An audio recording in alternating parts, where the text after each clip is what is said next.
First, Dr. Neve Gordon is going to present his and Dr. Berkovitch paper, The Invisibility of Violations, the Human Rights Discourse in Israel. Thank you. If you can please have the time and tell me, because I'm just can you hear me? I'm just going to talk and start presenting our project. This is a project Nitza, Berkovitch and I have been working on for the past 2 years, and it would have been great if this conference was a month or two from now, because actually we still don't have the full data that we are using. So basically what I'm going to present, it's the first time I'm presenting this data, and what I'm going to present is still questionable because there's few tests that we have to do and some missing years. But without further explanation, I want to try to begin by explaining the logic of our work. And the logic of our work has to do with what the importance of human rights language for social change. The concept of human rights, which gained prominence during the Enlightenment, reemerged following World War II and has been repeatedly utilized in the international and local realms. Hundreds of dedicated people around the globe have been working incessantly over the past 55 years to formulate human rights protocols, covenants, treaties, and have thus produced an inspiring discourse. This discourse has transformed international and humanitarian law and has helped reshape the relationship between international organizations, governments, and citizens.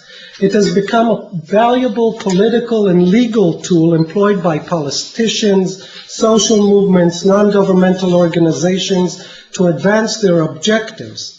Its development and expansion and reiteration within the international conventions and treaties, and the subsequent appearance of this language within the local vernacular, and more specifically local legislation, creates a space that has the potential of empowering oppressed populations. Indeed, this discourse assists different struggles for basic rights because it helps to codify the aspirations of subjugated peoples, supplying authoritative language to the semantics of their claims. Thus, the power of human rights discourse stems from the fact that it constitutes social events by interpreting the grievances and interests of actors who have some bearing on these events and defining them as violations, that is, as something that should not and need not be tolerated. Moreover, it constructs the individuals and groups as legitimate claimants and points at the social actors that need to take action to rectify the situation now defined as unjust. So what most of the human rights literature and political science has shown in the past years is that basically human rights language has become a political tool, both or particularly for the oppressed people. First of all, it allows them to understand the oppression not as a problem, but as a violation. And once it translates the situation from a problem to a violation, it becomes something that we should not tolerate and something that we should resist. Now, many of these studies have shown that basically once issues are translated to human rights language, then social change begins. Then there is a movement to create more ethical policies, more ethical legislation, and so forth, and social change begins. Now, I'm not coming and saying in any way that human rights language is a panacea to all social ills. We know, first of all, that human rights language is a language that is easily co-opted. by, let's say, brutal and oppressive leaders. If you read the New York Times, every Tuesday and Thursday, President Bush will say he's on a human rights mission to somewhere. Okay, so it's a language that's easily co-opted. Maybe as an anecdote, as a member of Ta'ayush, the reason we chose the word Ta'ayush as opposed to, let's say, coexistence or something like that, a word in Arabic, is that we knew that Sharon will not co-opt it. Sharon is for peace, but he can never be for Ta'ayush, because it's an Arabic word.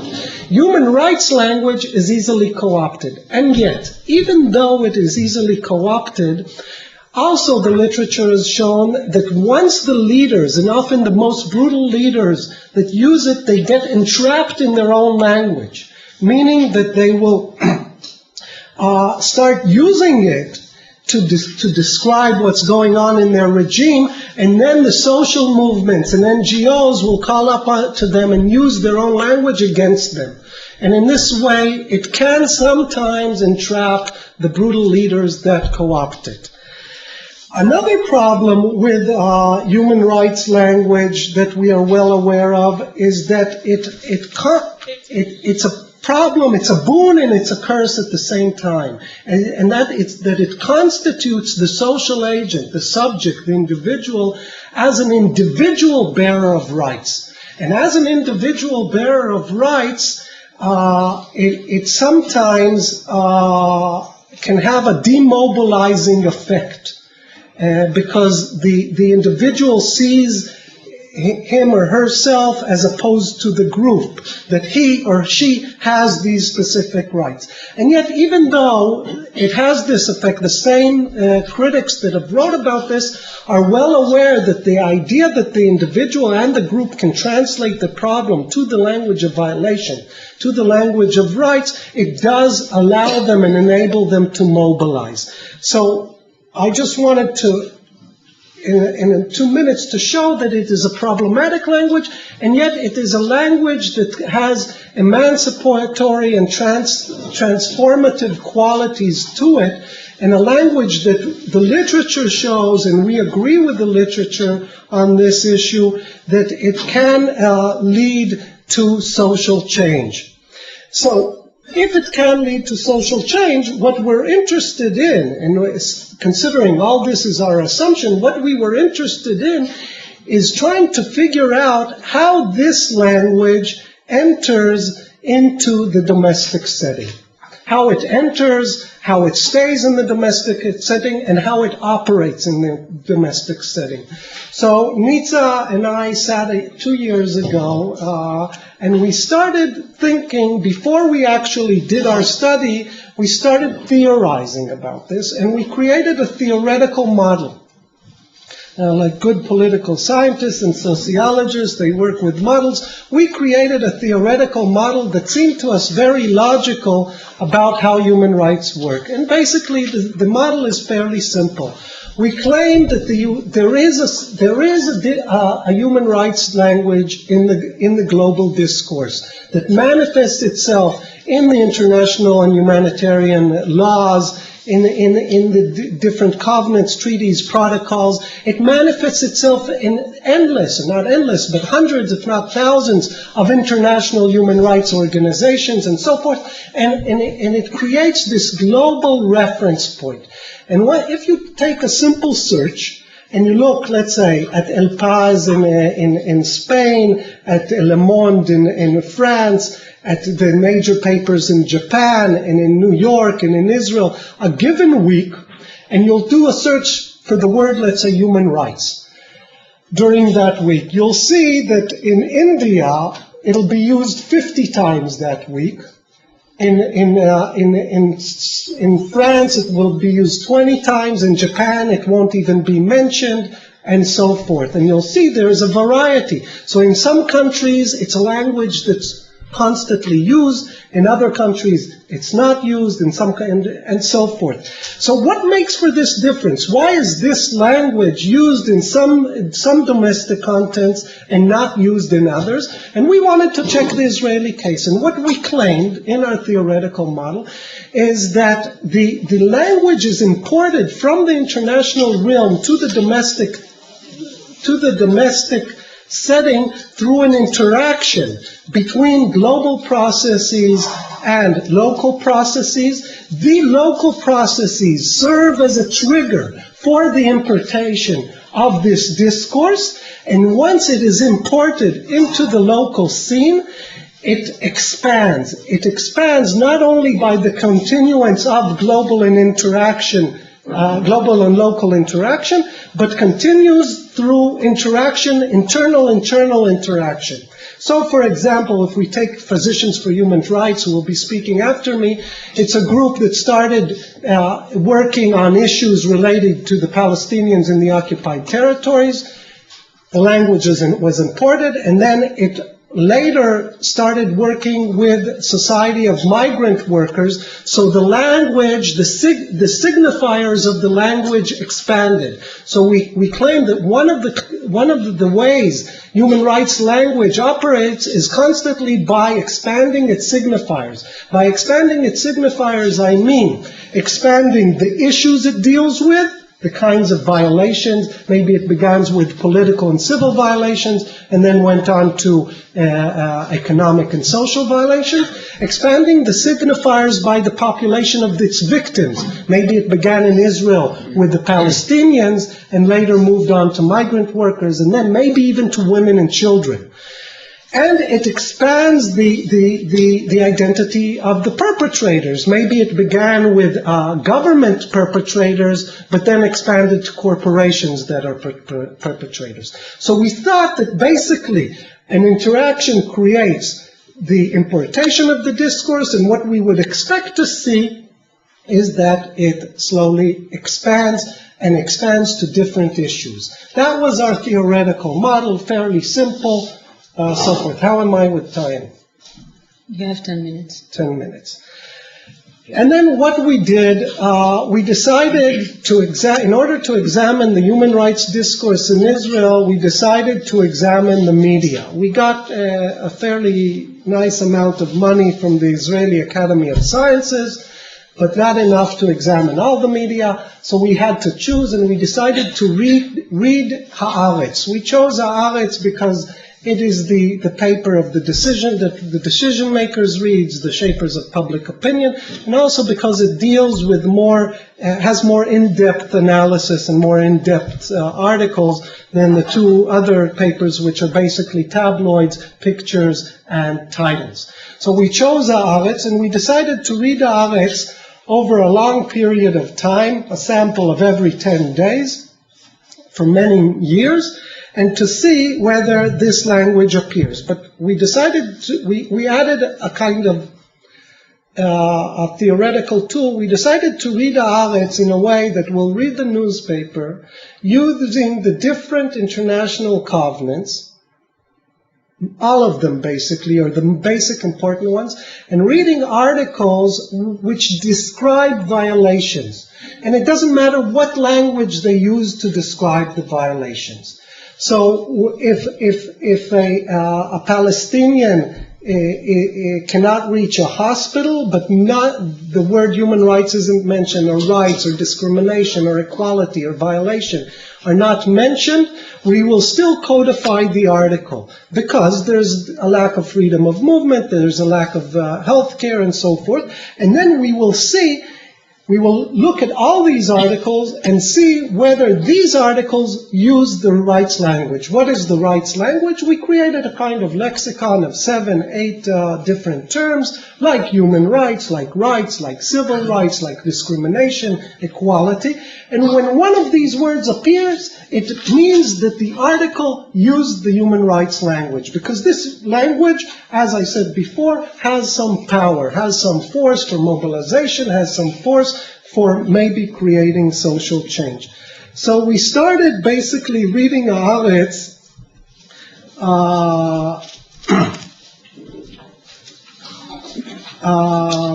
and what we saw, what we assumed, was that the first Palestinian intifada was this trigger that I'm talking about, which means ironically, paradoxically, or maybe just regularly, which means that the Palestinians, the occupied Palestinians, brought human rights to Israel. Human rights did not exist before the Palestinian Intifada.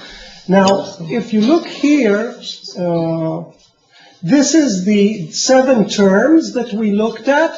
This is 1988, 1999, it jumps. Okay, now there's a problem here, but basically we already know that on this level it continues in a more or less straight line here, and on this level it continues on more or less a straight line here for years that we've almost finished. So basically it continues in almost a straight line going through here. So what we saw is that the Palestinian Intifada created or triggered this language, and it entered Israel. Now,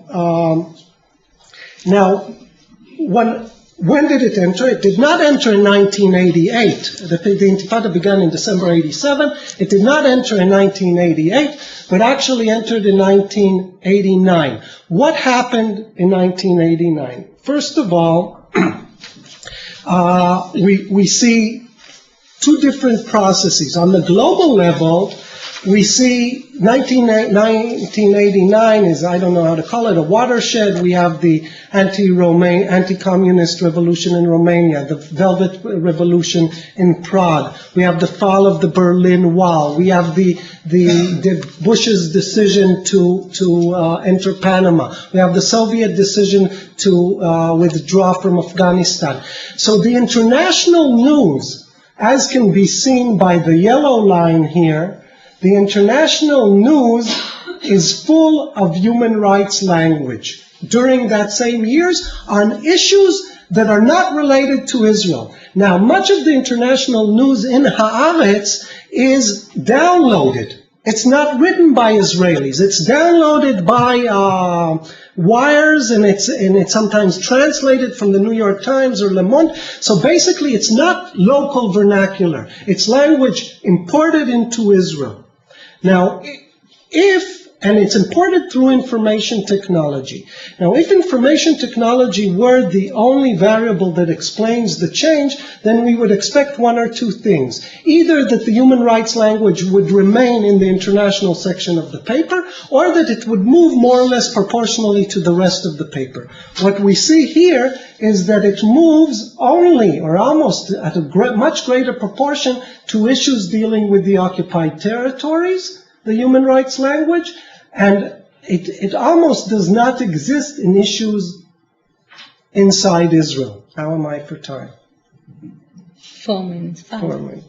Okay, so what we see basically is that so on the international level there was the information technology, and there was all these issues going on in the international realm. In Israel, what happens? In Israel, Palestine, what happens? We think 2 things happen. One is the interaction between the journalists. A lot of media comes here to cover the confrontations. These journalists already have this language. They have coffee with the Israeli journalists. The Israeli journalists read what they write in other papers. The Israeli journalists read what's happening in Romania, in Prague, and so forth. And the other major event is the NGOs. There was one human rights NGO before 1988 in Israel, Arik. Within 2-3 years, there were 16, 15 more NGOs. 15 of the 25 Israeli human rights NGOs that exist today were created in 2 years following the eruption of the first Intifada. These NGOs, they have press releases, they have reports, newspaper, human rights reports. They talk the talk. They talk the talk, and this talk that they talk slowly enters into the papers. Also, they go to the Supreme Court and to the regular court, and they insert the language by invoking international human rights covenants into the courts. Okay? And then the journalist that covers the courts will quote it and put it in. So we have a dramatic increase in NGOs, and as I learned from Sari's articles, the same dramatic increase in NGOs happens in the territories. In fact, your NGO is probably the only NGO that existed prior to the Intifada, and within a year we have 6 or 7 more NGOs in the occupied, human rights NGOs, maybe more, within a year following the outbreak of the first Intifada. So it seems like our model is working. We were kind of happy with this model and so forth, and then comes the surprise. And the surprise is, I have to end, right? More or less 2 minutes. The surprise is this. That actually, and here I'm looking at the year 2003, 2002, 2001, and 2000, the last 4 years, a comparative analysis of human rights, four different words: human rights, civil rights, equality, and human dignity, comparison between New York Times, Guardian, and Arik. And what we see is that actually a viable human rights language has not entered into Israel.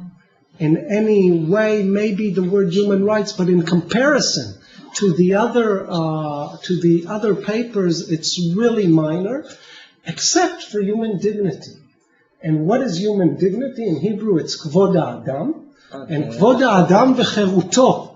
It comes from the legal. It does not come from the NGO. So one thing we know, or we think we know, I said it in the beginning, that this is still not finished data, but we think that in many respects, if we thought that NGOs managed to create a human rights language in a country, I think the Israeli NGOs have not managed to do so.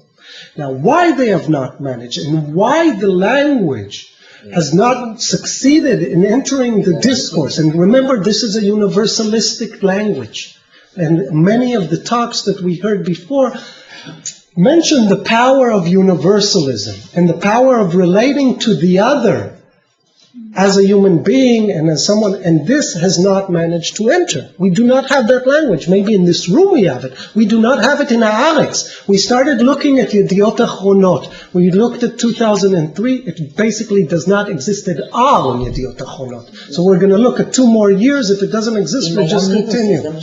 So why does this language, now I said we're just beginning this study in terms of what we're thinking because we just got the data, but there's a lot of questions. Our model doesn't work. It has not expanded in Israel. Why hasn't it expanded? It needs a lot of explanation. I'm going to finish with this, with question rather with an answer, and maybe some of you in the Q&A will have some suggestions. So thank you.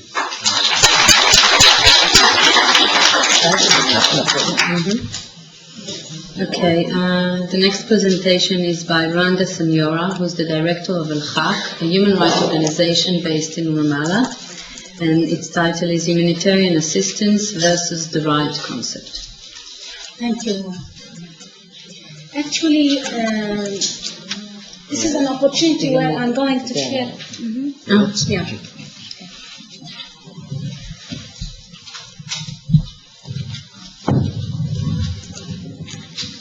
This is an opportunity for me to share with you one of the controversial issues that I've wanted to address here. It seems this conference is very much focusing on paradoxes and on controversial issues rather than anything else. Through most of the discussions we had the issue of something versus something else, controversial issues coming up, and dilemmas in which we are trying to resolve or not resolve. And even whenever we speak about something, we put this thing and the opposite of it, which is making this very relevant to what I'm going to address. Although it's going to be more to the ground, I'm an activist and I always want to address the issues from that perspective. And therefore, what I'm trying to address here is the question of humanitarian assistance or humanitarian aid versus the human rights concept. My humanitarianism, in my understanding, as it has been mentioned earlier in the session before, I'm not speaking about international humanitarian law. This is the set of law that governs situations of conflicts and at times of occupation and so on. I'm addressing the humanitarian aspect, humanitarianism, in the sense of humanitarian aid, in the form of food, in the form of assistance, in the form of that kind of humanitarianism that I'm addressing here, and not the language that maybe my organization keep using, with using international human rights and humanitarian language, very much human rights language. I try to address one of the issues that have been coming up in most of the debates and discussions among donor organizations, among intergovernmental organizations, UN bodies and agencies, specialized agencies working in the territories. And the debate mainly focuses on the following point. Are we going to continue? And this point has been raised in the morning by Mr. Peter Hansen about one of the issues, or one of the 6 or 7 issues that have been addressed. I'm addressing one of them here and trying to share with you my ideas about it. The issue is simply, are we going to continue to support the Israeli occupation through subsidizing that by humanitarian assistance and humanitarian aid, instead of looking for the problem and resolving the root problem of that occupation? This is a question where many of the information, it is controversial to me, because while we discuss it, it is obvious that there is a humanitarian need. Yesterday, in the morning, it's a wrong day, maybe that's why I thought it's yesterday. In the morning, we were discussing the issue of how much we are reaching the stage of catastrophe. And in my opinion, with reviewing and working and documenting human rights violations in the occupied Palestinian territories, the situation, I don't know if it's catastrophic or not, but it is at the verge of catastrophe or at a very critical stage. Yes, the numbers and statistics that I have tried to pull out really are indicative of the human rights situation in the territories. Let me share with you some of this impact on the human rights situation. We are talking about a lot of losses reaching, according to the World Bank, between $600 to $800 or around 730 euros, according to the European Union and so on, of damage to the property and the infrastructure of the occupied Palestinian territories. We're talking about thousands of Palestinian homes that have been demolished, about more confiscated land and confiscated property, the annexation war, many other, which left many people, ranging according to the UNDP to 17,000 people left homeless, but others living more moderate numbers. It doesn't matter, that's not the issue, but there is a very difficult humanitarian situation where people are in a very difficult human rights situation. The movements, restrictions, the closures, the curfews imposed by the Israeli military occupation forces have had a devastating impact on the Palestinian economy. Unemployment and poverty rates have risen to the poverty rate to 60% or more. 60% of the Palestinian people are living under the line of poverty, i.e. less than $2 per day. We're talking about unemployment rates that are very high. The report of the UN Special Rapporteur on the occupied territories on the right to food, the UN Special Rapporteur on the right to food, shows that there has been extensive imposition. The extensive positions have led to basic problems related to over 22% of the Palestinian children less than 5 years of age with acute or chronic cases of malnutrition, and 9.3 of those 22 now suffer from irreversible brain damage due to the starvation conditions brought by the Israeli policies. There are a lot of collective punishment forms. We are not going here to list the violations because this is not what we're addressing. But definitely there is a humanitarian need for humanitarian aid and assistance. In a situation where there is occupation, the issue that raises itself is, are we keeping the people to reach the stage of catastrophe, or we have to do something about it in order to resolve it? According to Kofi Annan, the General Secretary of the United Nations, as human beings we cannot be neutral, or at least have no right to be when other human beings are suffering. Each of us must do what he or she can to help those in need, even though it would be much safer and more comfortable to do nothing. So in the opinion of Mr. Kofi Annan, it is definitely that we have to do something. But what is the thing that we have to do is the question that I'm trying to raise in this presentation. In my opinion, what Mr. Kofi Annan is addressing here is humanitarian assistance and the need for humanitarian aid in order not to, for the human rights situation, for the people situation to deteriorate. But in my opinion, while this analysis is true, we cannot be neutral when we see victims of human rights violations, because we are human beings and we are also activists that we want to assist and make people get out of that situation of poverty and unemployment and economic crises and all of that. But I think the solutions are an issue that has been raised in the morning.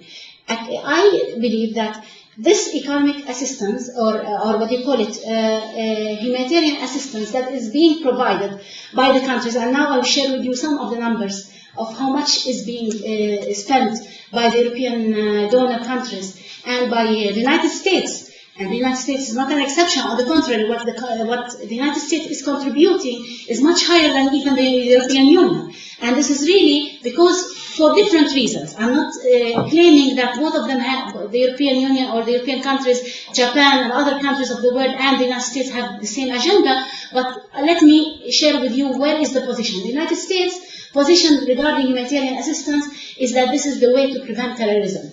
Now, the concept that is being raised daily is the issue of terrorism.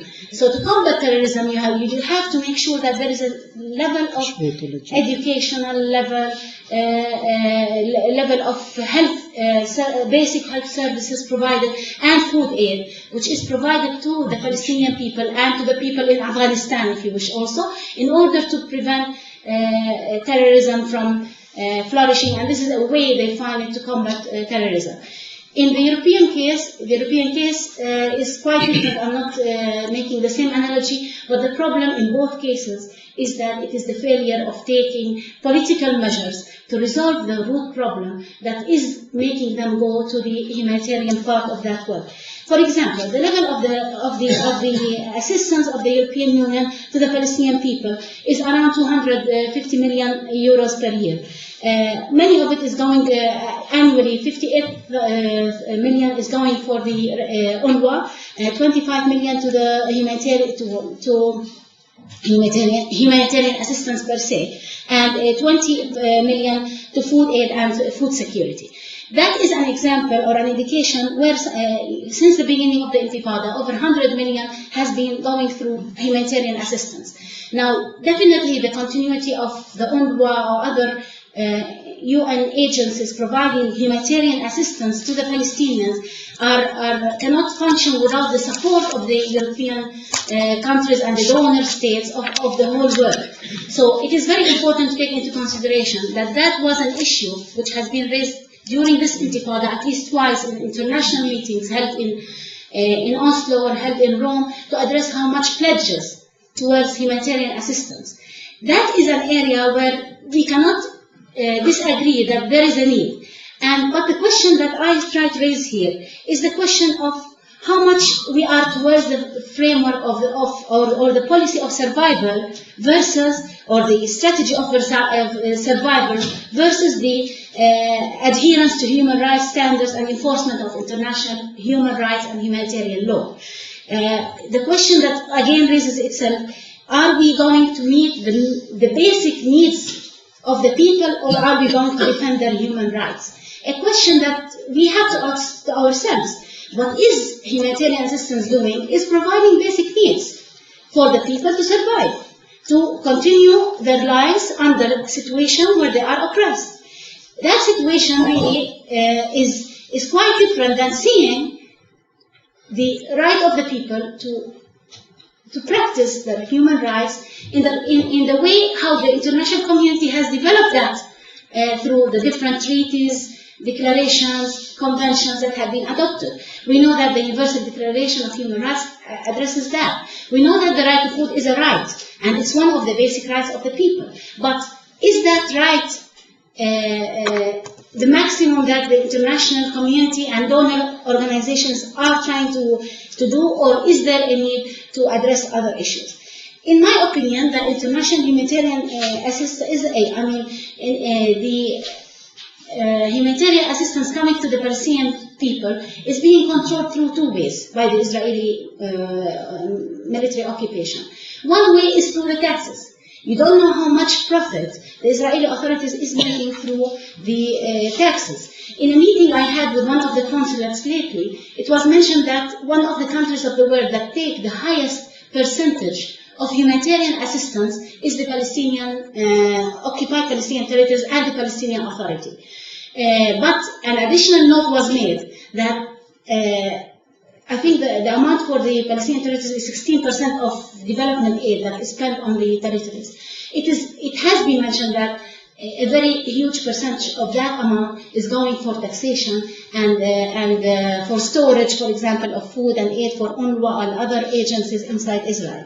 Around 2.5 million of what should be purely humanitarian budget by UNRWA were spent to pay for the Israeli taxes and poor storage charges.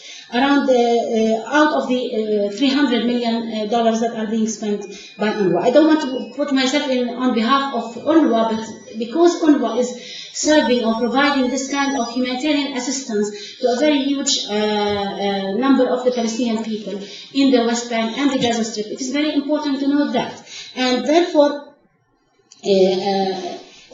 that situation requires really addressing the matter. The second point, which is relevant to that, is that not only it is going to taxes. In the morning, you've heard Mr. Peter Hansen speaking about the issue of how much they control it through putting further restrictions under the justification of security and therefore preventing the flow of humanitarian aid to the Palestinian people.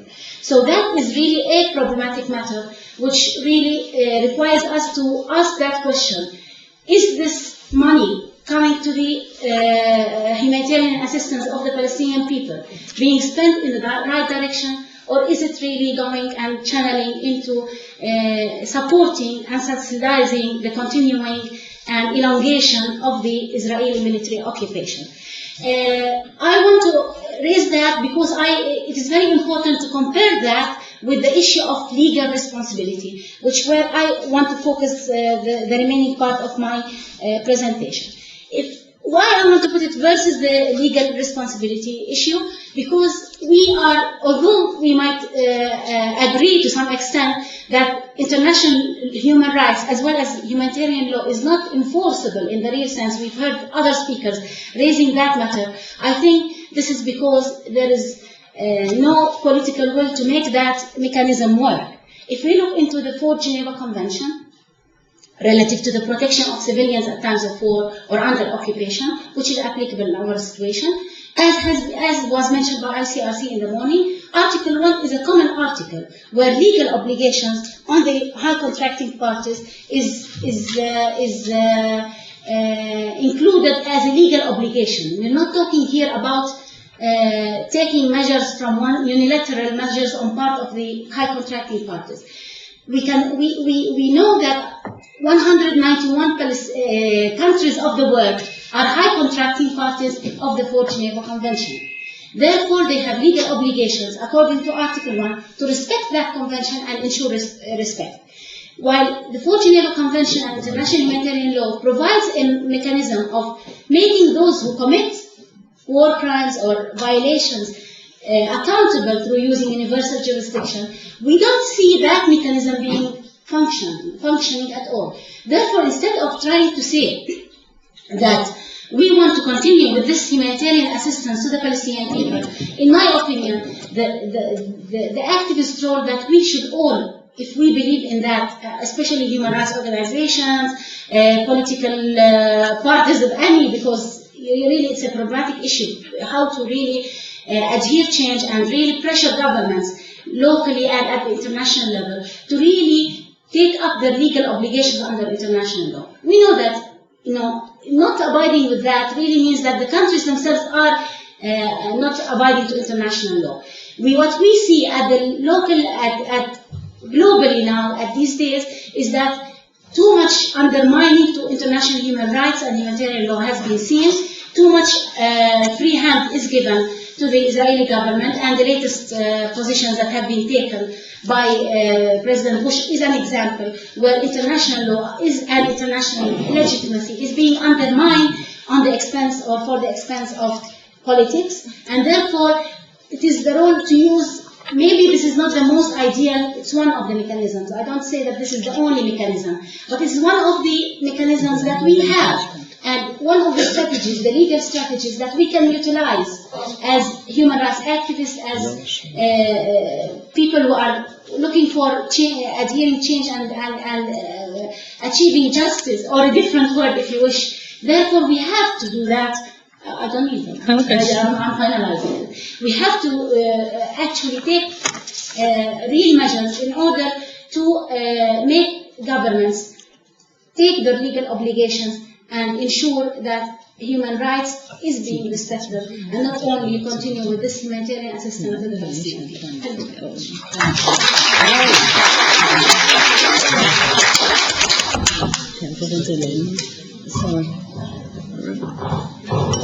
So our next two speakers are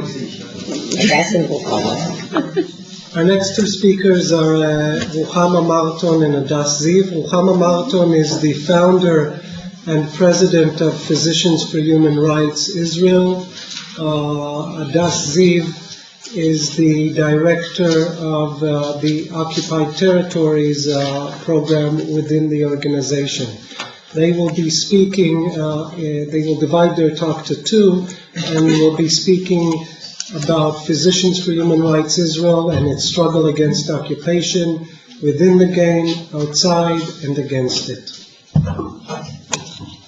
Okay. When struggling against the violation of human rights, any organization, NGO, should choose the modes available for it, and they have both political, moral, and practical implications. When we come to check our actions, we want to see how and do they serve the aims for which we were established. I'm going to speak about the Occupied Territories project, but there are other projects in Physicians for Human Rights, the migrant workers, the unrecognized Bedouin villages, prisoners and detainees, and the right to health within Israel. And each had to rethink its political and its the limits of where and how it deals with the administration against whose violation they are working. For us, to work against occupation is a decision because we see it both as the symptom and as the reason for the violation of human rights which we fight against.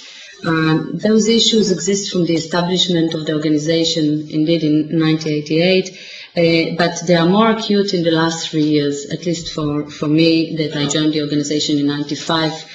The climate was completely different then. The crisis in the occupied territories, both in general and in the issue of health, is so severe that the dilemma really between humanitarianism and political action is a true and real dilemma.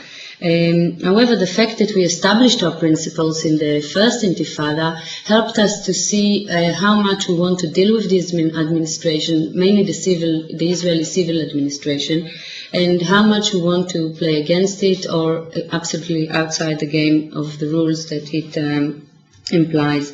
But before I deal with our conflict and struggle, I want to kind of analyze the reality as we see it following the Oslo Accord. The Oslo Accord, signed in September 93, actually transferred the responsibility on health, I'll deal only with health, but it happened in education, social welfare, etc., on the Palestinian Authority in the West Bank and Gaza Strip. However, Israel kept to itself all the powers that can actually influence the implementation of the right to health, like freedom of movement for patients and medical staff, import and export of medicine and medical equipment, water resources, all influence health in a very determinal way. We criticized that imbalance since the agreement was signed, and until I think 96, this criticism was quite an issue and a prominent one in our organization. However, this criticism fell on what I think were deaf ears, because the pretext of the peace process controlled both the Israeli society and the international community. And they did not want to bother with these imbalance issues. Maybe, and this I give them the credit, with the hope that with the peace process continuing, power will follow the responsibilities. However, in the last 3 years, no one can speak about the pretext of a process because there is no process. And then we ask ourselves, How come that there is no big movement, both in the NGOs, local and international, and in the donating states and in the UN bodies? Why doesn't anyone state and pinpoint a reality whereby the PA cannot carry its responsibility? There is no way in such a closure system that the PA can really deliver health services to its population, education, sewage system, etc. And I think that the PA has a definite interest of keeping such a reality, whereby it can be held responsible to health services, because the PA sees responsibility as a sign of sovereignty, something that they have received in the Oslo Accord, sovereignty. It's difficult with this word. Something that they gained in the Oslo Accord, they see it as an achievement, and they do not see it the way we see it, as Israel getting rid of responsibility toward an occupying power. Israel has an economic and political interest. Just in March 2004, but it has been said by other officials as well, Ilan Paz, who's the head of the Israeli civil administration, said clearly that the PA activity on the municipal level, health level, education issues is minor, but that Israel does not want to re-establish the military administration and therefore take upon itself the economic and bureaucratic burden of activating those systems.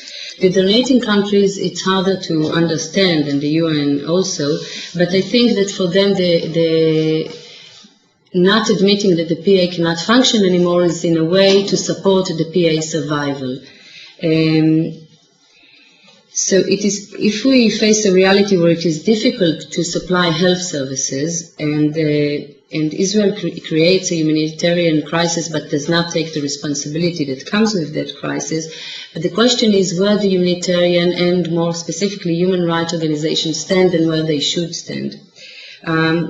We rely in our work, and I'm not saying that it is optimistic, I'm very critical, and I think we are both very critical on how our organization works as well, but we are trying to show benefits and disadvantages of the work. The first level is to play within the game, within the rules of the game. On this level, we take care of the individuals that are affected, and we try to facilitate for them to use the existing system, meaning the PA, health system, and to reach treatment, medical treatment, and for the doctors that work in that system to reach the hospitals, clinics, etc. This means that we are actually cooperating, or at least working via the civil administration. If a doctor or a patient are unable to get a permit that will enable them to move from one area to the other, we will advocate for their permit. The second, and I'll detail that later, the second level is against the rules of the game. We say, okay, Israel, you want to stay in the occupied territory, take the responsibility. On that level, we try to make Israel pay for what it is responsible, meaning the health services for the Palestinians. And the third level is the more ideological level, and that is to play outside the game altogether, to decide that we are creating an alternative, and we are trying to do it via the mobile clinic, working together with our Palestinian counterparts, the UPMRC, the Medical Relief Committees, the Patient Friend Society, the Red Crescent Society, work on the medical things with them and trying to show some kind of an alternative, not obeying Israeli laws.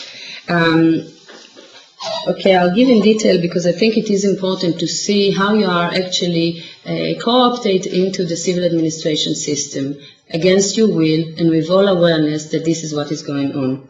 In order to move within the occupied territories, one needs a permit, a Palestinian person, of course, if they want to cross via Israel, which means from the West Bank to Gaza, vice versa, into East Jerusalem, which Israel is considered to be Israel. If they want to cross international borders, that happens only when they have a security background, but it is almost everyone these days, because security is just another, excuse by Israel.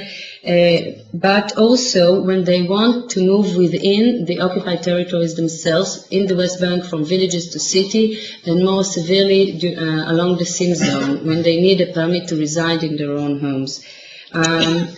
The PA has agreed to most of the permit system. In the Oslo Accord, they agreed via Israel thing and East Jerusalem, and later on in practices, actually, they have accepted all permits, although they tried to work against the sin zone permit and the inner closure permits. However, they do, by their DCO, District Coordinating Office, do send requests for individuals for permits. And we follow them until we reached the inner closure. We advocated and we asked and we took cases to court as far as permits were refused for patients and medical staff in all cases except the inner closure and the sin zone. We felt that this is like, everyone has, his red lines. We felt enough is enough. The inner closure and the sin zone are so terrible, and the bureaucracy of acquiring a permit is so difficult and so unreasonable and so actually hypocritic as far as the civil administration is concerned. They don't even have enough clerks to facilitate the many permits that are needed. If we check 2003, I think that at any given time, 2% of the population held a permit for one day along that period in 2003, meaning that 98% do not acquire a permit and do not have a permit, and no one can imagine a civil society working with 2% of its people. However, the army said, okay, you don't ask for permits, we'll build, and here they co-opted our language, a humanitarian hotline. We have many, many clerks, they'll answer your phone, so when you have an online urgent case on the checkpoint, you can call us, we'll help you. This is what we are here for. We said this will not work. We knew it's another obstacle on the way, but we were tempted to use it. So when patient called us, waiting on the checkpoint, we said, okay, we'll use the humanitarian hotline. We even called it a humanitarian hotline, although we knew it's another obstacle. And when we started talking to the soldier, it was clearly that if you are really pissing them off, they will not help you. And if you know them by names and if you are polite, it began to be like a personal relationship. We knew them by the first name, and we really, really felt terrible, and we found out that unless it is a very, very urgent case, and unless there is no specific security situation at hand, like in Nablus, even someone with bleeding did not cross, and all our begging and arguments with the hotline did not help. So that always security was the pretext according to which they worked. And they told us if it's a non-urgent case, a definition that they defined, they should have asked for a permit before. And we are now just revising our action, considering not to use them at all, because we know that they are kind of marking all of our appeals, and then they have statistics, and they say we are working with Physicians for Human Rights. What do you want? We are helping them. So actually all of our subversive good intentions were killed by this hotline. On the second level, we advocate for Israel to fulfill its obligation. We took one case. I'll use this example to show what I think is damageful on the PA. For 10 minutes, right? Okay. We took one child who needed chemotherapy. There is no pediatric chemotherapy in the West Bank nor in Gaza. So we said, okay, Israel is an occupying power. We have a good case when we can prove that the services do not exist in the West Bank. Let's take it to court. We thought that we really, really have a principal issue at hand that we can follow. What was done by the court and by the state attorney, cleverly enough, they said, why didn't the family turn to the PA? There is a procedure agreed upon in the Oslo Accord. The family turns to the PA, asks for a referral form. Referral means that the PA will pay for the treatment. We said, no, we don't want to do it, but finally we were told by the PA that they will give the referral to this specific child, to which they refused to give the referral before the High Court appeal, because it brought the issue of the Oslo Accord and their own independence in deciding who to refer where to. So actually the PA willingness to give this referral actually shoved off to, I must say, to the satisfaction of the Israeli state attorney, the principal issue at hand. Is Israel responsible for the health services, especially those that are not existing in the occupied territory, or is the PA responsible? And we claim that it is Israel's responsibility, that if you want to occupy, some responsibility comes with occupation, but PA has its own interests. It is therefore, I'm not trying to lower the importance of our daily work. It gives us a lot of information, and it is important for the individuals, but it is for this reason that the third level is somehow saving us from falling into this pitfall of dealing all the time with the civil administration, and it's for Ruchama.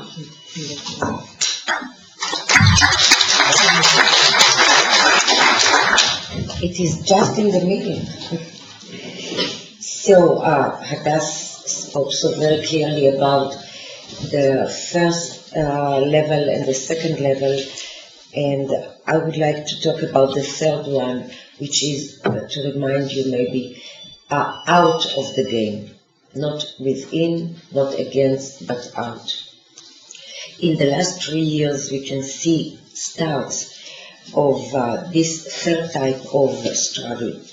The most remarkable one, which I'm happy to see that there exist, are the anarchists against the wall.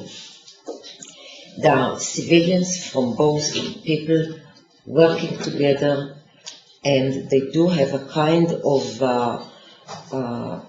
same commitment for a different future. We don't know yet what will come out of it, and it's too early to do an analysis of it, but they do exist.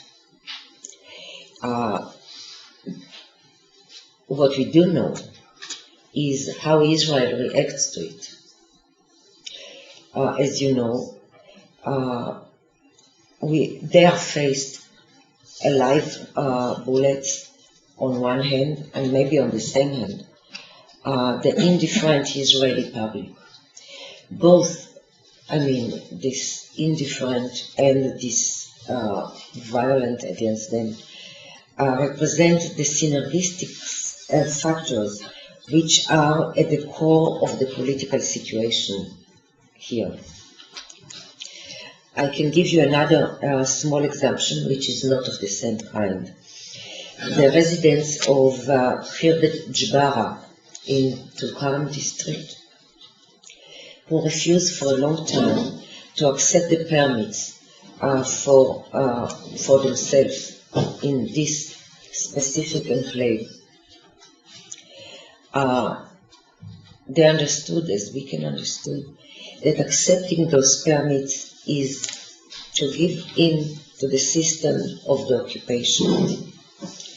But life were too strong because they need to move to work, to school, to healthcare, to visit family in another place, and so on, because on culture and social life, no one is talking when we are talking about Palestinians, but that also exists, of course. And this fact and the fact that they got no support from the Palestinian Authority, they gave up. And this kind of civil resistance is over. So now, kind of a background, I would like to talk about PHR struggle on this third level. Of course, being respectable doctors, our struggle cannot be the same of the anarchists against the wall. We older, more respectable, and more mainstream. But we do some of it. We are constantly crossing the lines from Israel to Palestine and from the Israeli society to the Palestinian society, which is by itself breaking the law of the games. And in this kind of going back and forth, we are applying the same, really the same as far as we understand, the same medical ethics and the same medical treatment as far as we can in the occupied territories as we know them from within Israel. So we are trying to break the perception of the reality of the occupation for the most of the Israeli society. So what are we doing? First, on a routine mode, actually, every Shabbat, every Saturday, doctors Israeli doctors who are Jews and Palestinians meet together with Palestinian doctors from the occupied territories, as I said, every Saturday, co-working, free of charge medical day. But it's very important to mention that it's not our main goal to ease the enormous needs or medical needs of the people in the occupied territories. It's not our intention and it's not our capacity either. So we are doing it, but the main thing is to show political commitment to end the occupation and a kind of solidarity and collegiality with professionals who are our colleagues and with the population. The second one is emergency mode of action. During March and April 2002, Palestinian ambulances were routinely attacked, not that in other times they were not attacked, but in that time it was really heavy. So they were attacked by Israeli forces. Those attacks resulted many times in death or severe injuries to the medical personnel.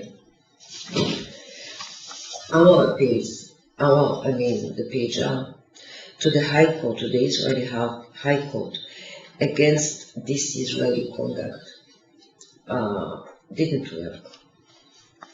So we decided to approach the Israeli public directly.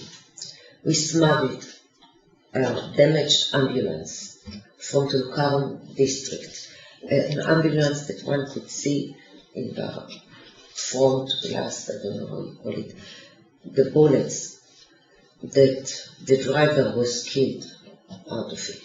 So the heavy security, Keter and Seger and Otzer, we managed to smuggle an ambulance, which is a big thing, on a big truck, making a mockery, or לעשות צחוק ישראלי, from all this security situation, and we brought it into the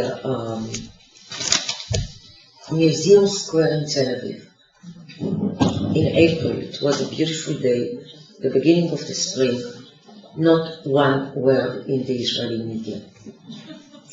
So this is a kind of an answer for you, so I need another minute. Because if the Israeli media doesn't say about those things a word, you cannot develop the language you are looking for.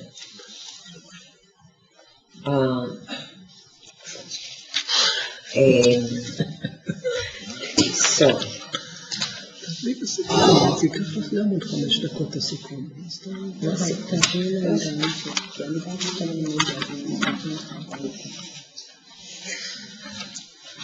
we start friends, you don't have enemies. Okay. So, the סיכום, coming up. Now you are happy. Borrowing from Gramsci, maybe it's safe to say that the Israeli media represent and collaborate with Israeli hegemony. When we object occupation, we base ourselves on universal values. Those are set against the particularism of our regime and society as well. In the context of occupation, those messages are subversive in nature.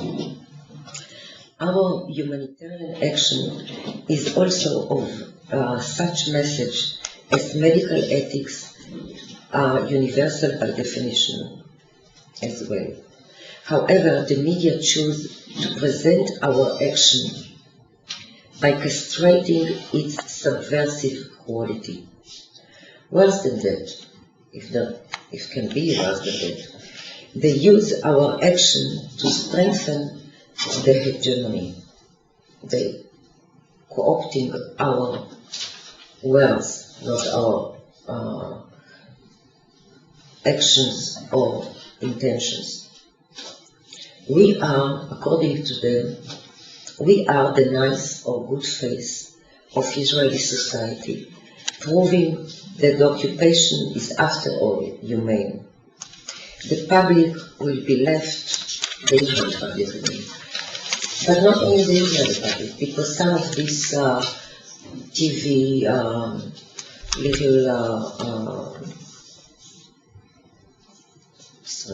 little movies are shown also in Europe and in the States. So they are left with the question, do you see in the Palestinian society wonderful people like you? Do they have physicians for human rights? Do they have Shalom Achshav people? No, of course they don't have. So the public has no chance to learn of what we are really doing or about our Palestinian partners. As physicians for human rights, unlike physicians in general, we deal mainly, as some of us mentioned before, with illnesses created by men and not by viruses or bacteria. It is therefore that our main concern and commitment lies with the ethical and moral values, and not with antibiotics. When dealing with a humanitarian crisis, especially when they are man-made ones, there is a unique role to local civil societies, in our case Palestinian and Israeli. They are the ones that know in detail their bureaucratic troubles and thus can unveil their conduct and wrongdoings. The fact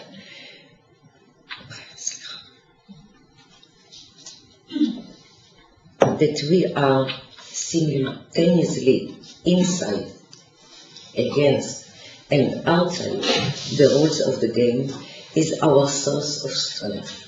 However, this struggle must be accompanied by mass civil participation and intentional pressure that will demand the necessary change of the rules of the game. Alone, we cannot do it. If we wish to undermine the hegemony, we should insist that our actions will not be castrated of their subversive political message. More specifically, we must insist that PHR will not be seen as a humanitarian organization. As such, we are of little significance.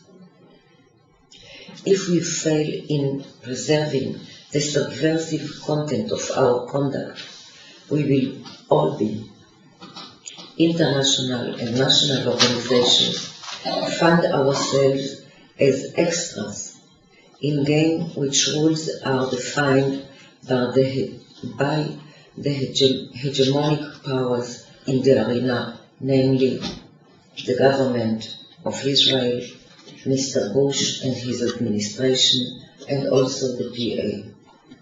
A game in which there are only losers. Thank you.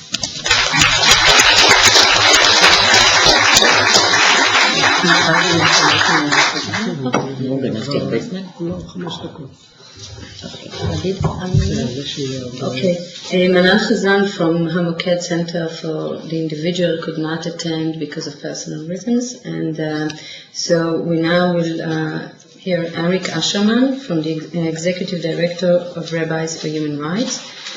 He will speak about creating an integrated strategy for change, and I wanted to ask you if you want to tell us what happened in Neve a few days ago, if you can consider it in your presentation. Okay. Okay.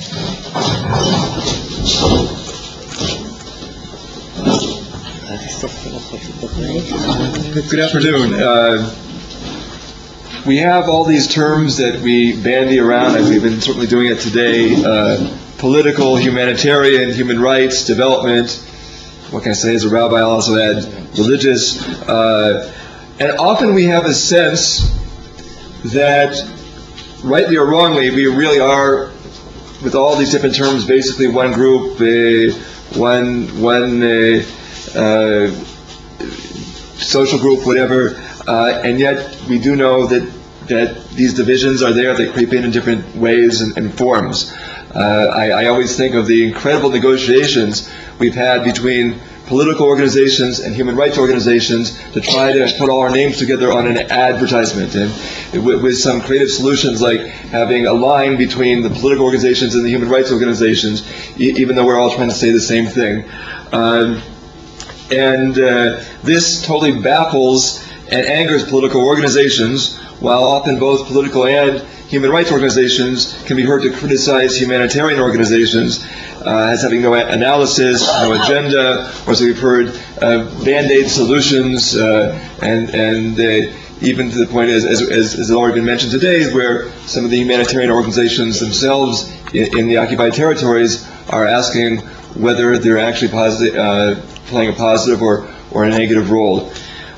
So the question is, can there be an integrated strategy in which these different approaches, these different philosophies can find their commonalities and work together? And I think that we can look at examples from the last few years where that's happened and where it hasn't happened. I do think that there is a common denominator of a concern about human needs. To put it in religious language, this identification of all human beings in B'Tselem Elohim, in God's image, a mission of Tikkun Olam, that we have a responsibility to right wrongs, to improve the human situation as we find it. So let's try to look, and I'm going to try to give some very, I won't call them scientific or academic, but rather my working definitions. And of course, as Max Weber has taught us, there's no ideal types in the real world. But I think we can look at some of these different strategies in terms of subjects addressed, styles of activity, types of activities engaged in, and I think there's also, and how we each search for, define our relationship to the centers of power, the strategies for change, the decision makers, the public, moneyed interests, those groups which and those pressure points which can bring about change, which to some degree is a common goal. So if I look first of all at humanitarian organizations, I would say that they are organizations trying to directly supply and deal with human needs. Rather than getting into who is responsible, the idea is to perhaps cut through the Gordian knot and instead of trying to work through a system, go around the system to directly supply goods and services. This is perhaps the most universal and hardest to criticize. Its advantages. It has perhaps the widest appeal to the larger public, and it does represent. It does give voice to this common denominator of alleviating human suffering. Development organizations, of course, go one step further, perhaps in the same direction, but in the direction of empowerment, of creating infrastructure to help people help themselves. Once again, in the Jewish traditional language, the Maimonides' eighth rung of tzedakah, to help people to help themselves. If I look at political organizations, of course, in some ways, are the freest in terms of methodologies, in terms of subjects that they can allow themselves to address. They can talk in languages, if we're talking about the occupied territories, in terms of borders, of peace plans, there can be a political party affiliation. Starting with the idea, I think, that humanitarian needs and/or human rights violations are often created as a result of a political reality in a political context, and that therefore the solution has to be changing that political reality in some way. They also, there's a wide range of methods from the parliamentary to the legal to on-the-ground activity, media, public campaigns, and what have you. In the human rights world, I think that our goal is to identify responsible parties, that there are responsible parties which our job is to influence them to do their job, to fulfill their obligations, to stop certain kinds of violations, as has already been said by Neve, the language of human rights gives a structure, it puts things in terms of constructs, in terms of definitions of things which are and bodies of which I said, which are obligated, one, not to violate human rights, and two, to supply those human needs to which all people are entitled to by right. So, on the one hand, we do not see ourselves as social service agencies, and we do, like the political organizations, recognize that we are operating in the political macro, but often focus, not always in a totally orderly, logical way, but in some way to try to focus ourselves, to limit ourselves, self-limit ourselves in the micro to some degree. Theoretically, that is supposed to give us an advantage. In other words, that the language of human rights should put us above politics, allow us to get beyond definitions of left and right, which I think in the Israeli reality is true if we're talking about perhaps migrant workers, if we're talking about economic justice for Israelis, but of course, whenever you start talking about human rights for Palestinians, it doesn't do you any good. You're a leftist, and that's we have at times gone, for example, on the issue of home demolitions in past years to speak to right-wing members of Knesset and with some headway, but basically, every time I have this constant even debate on every time I'm speaking with soldiers or you hear them over the radio, there's a bunch of leftists here and this kind of thing,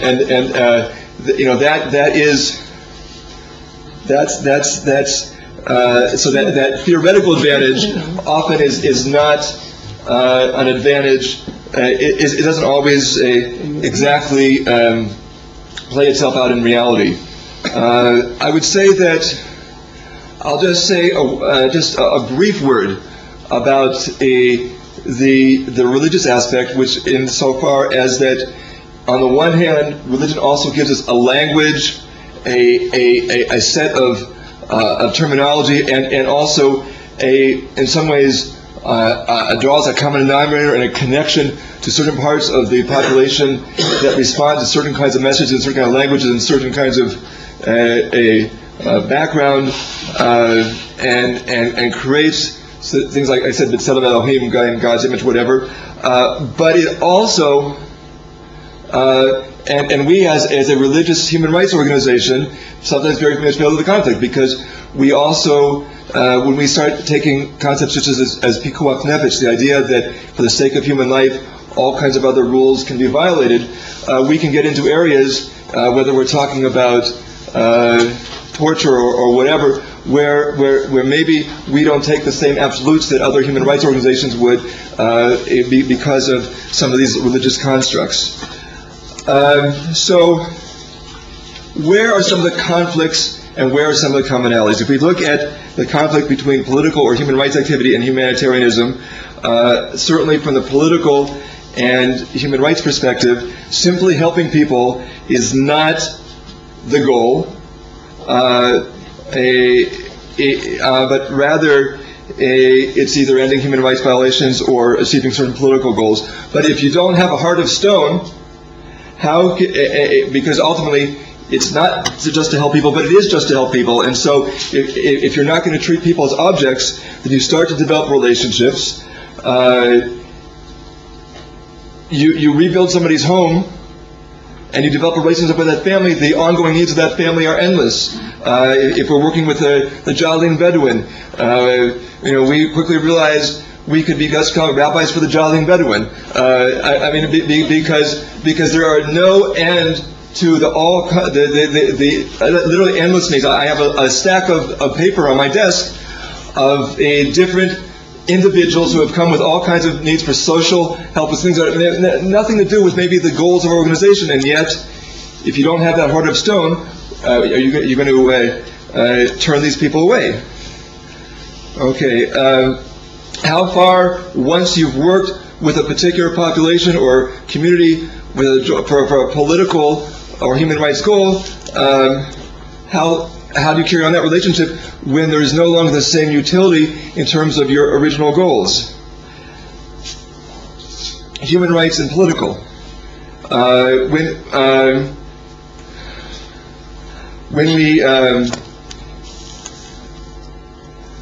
I think that too often human rights language becomes just that, language. And it becomes something we use as a tool,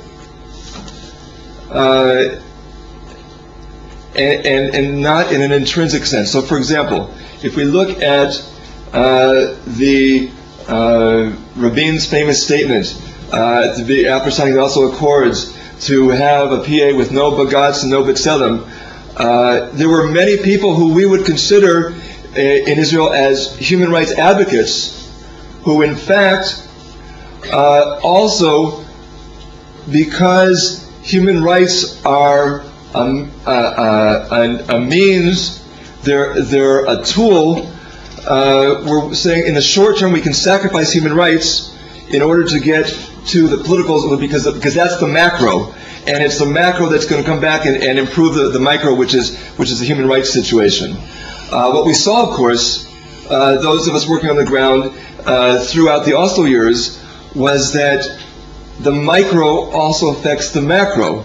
So even putting aside the perhaps philosophical, moral considerations, the reality on the ground was and is that for many Palestinians and Israelis saw ongoing terror, became disillusioned in the peace process. Palestinians saw ongoing human rights violations and became disillusioned with the peace process. And this, of course, you can't understand how the Second Intifada broke out if you don't understand how this affected the psychology of the Palestinians on the street when there were ongoing home demolitions or unfair water allocation or land expropriations, and all that said this is not a peace process. So that the people that said we can cut corners for the peace that is just around the corner had a very rude awakening.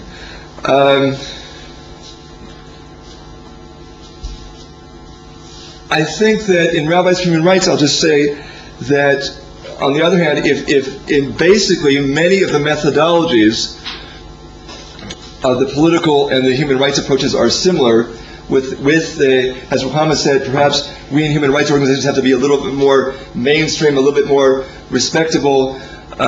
We have, I think, tried to move to do two things to lessen and find the ways of working together. A, to establish a formula that on an issue which we can define as a human rights issue, then there is no problem in working together with organizations which are quote unquote political and not to be concerned about being tainted as no longer human rights organizations because we're working with political organizations, as long as the issue, dividing by the issue, not by the organization. And if you asked about what happened in Vito, of course, also being willing to be a little bit involved in on-the-ground kinds of activities, the less dignified kinds of things, hence the way my nose looks right now. And of course in Vito, last Thursday, in fact, what happened was, on one foot, being there on the ground as part of what was happening there in the struggle against the barrier, getting a call that a 12-year-old child had been arrested by the border police, was being beaten up. When I approached with a megaphone and two other Israelis to announcing over the megaphone we were coming to see what was happening with the child, to have the child released. The reports have been that he was being, as I said, beaten. Tear gas was fired at us. The other two Israelis went back. I came forward. As soon as I arrived, was notified that I was arrested. The commanding officer, Shachar Yitzchaki, grabbed me by the throat, started shaking me, headbutted me, hence the nose again. And then for the next 2.5 hours or so, the 12-year-old child, myself, another Palestinian man, and a Swedish volunteer were used as human shields as I also have to say, the Palestinian Shabab didn't exactly stop throwing stones. They kept on throwing stones at us as well. Luckily, none of us were hit, but stones did hit the jeeps. The child was actually tied to the jeep. Some of you may have seen that. The picture of this was actually published today in Ma'ariv, and a few days ago in Ma'ariv Online. So let me first give just a few examples where I think an example of where the attempt was made to bring these different interests and strategies together less successfully. And an example I'll give is I don't know how many thousands of shekels we've spent trying to bring humanitarian relief to Palestinians, saying that we're doing it as a form of protest. In other words, we're not just doing it to offer the humanitarian relief. This is a protest to highlight the humanitarian situation in the occupied territories. I can't say that never works. Tayyush certainly did that very successfully at the outset of Tayyush. There have been some cases where attempts to bring water to areas that are not being given water have received some kind of public attention. I think in many cases, though, we also, especially when things go wrong, then you get the media. So when we brought humanitarian relief to the South Urban Hills, and the Army said you're not allowed to do that because that's going to help people stay here, that made some headlines. But we also, if I want to be honest, say that we also spent a lot of money on humanitarian relief, which of course is good in and of itself, but in terms of meeting a goal of making a point to change the situation, didn't really do that. I think that perhaps the clearest example that I can think of in which all these elements have come together is, though, as I said, the struggle over with the cave dwellers of the South Urban Hills, which did bring together an amazing coalition over the years of Israeli and Palestinian organizations of different orientations. And here, again, there were some attempts to use humanitarian relief in ways that failed, sometimes bringing clothes and these kinds of things totally backfired and actually insulted people. But here, as in many of the issues, and we can also look at this at the issue of rebuilding homes in the fight against home demolitions, in these cases, often the humanitarian relief is an integral part of the political or human rights struggle, because this relief is essential to people staying on their land. Without building more wells for the cave dwellers in the South Urban Hills, without bringing food for their flocks or whatever, they can't stay when the government is doing everything it can to push them up, and that therefore that humanitarian relief is actually an important part of the strategy, along with all the other legal and public strategies that we're taking to ensure that there's something still to struggle over, if we're actually trying to keep these people on their land. And so that is, I think, a very good example of where, in fact, these strategies can, in many ways, come together. I think that what also we saw here, another example, of course, is more recently with some of the work in terms of planting trees, helping Palestinians with the olive harvest. We could say, well, what does that really matter?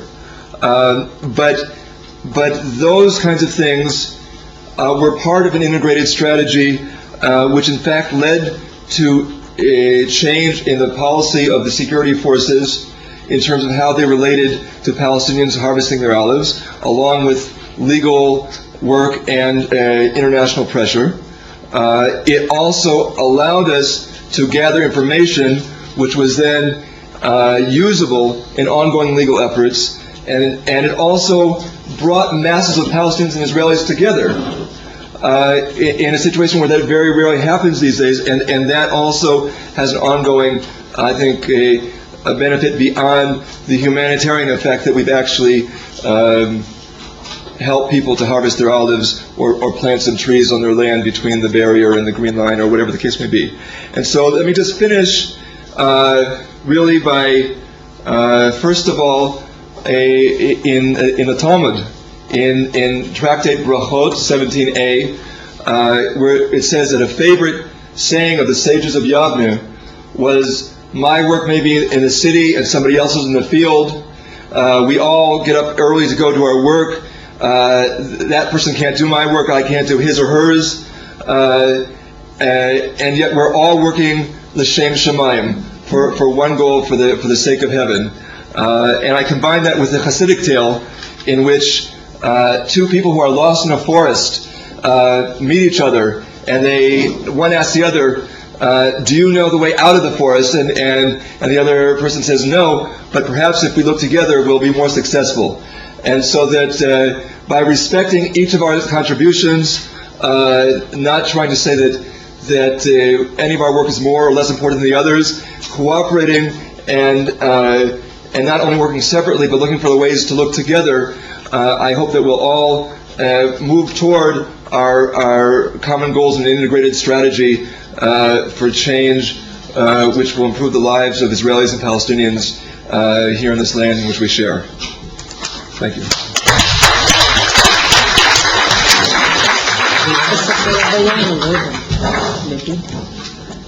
Okay, we'll take questions.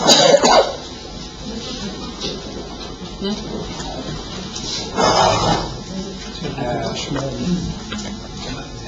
If you can present yourself.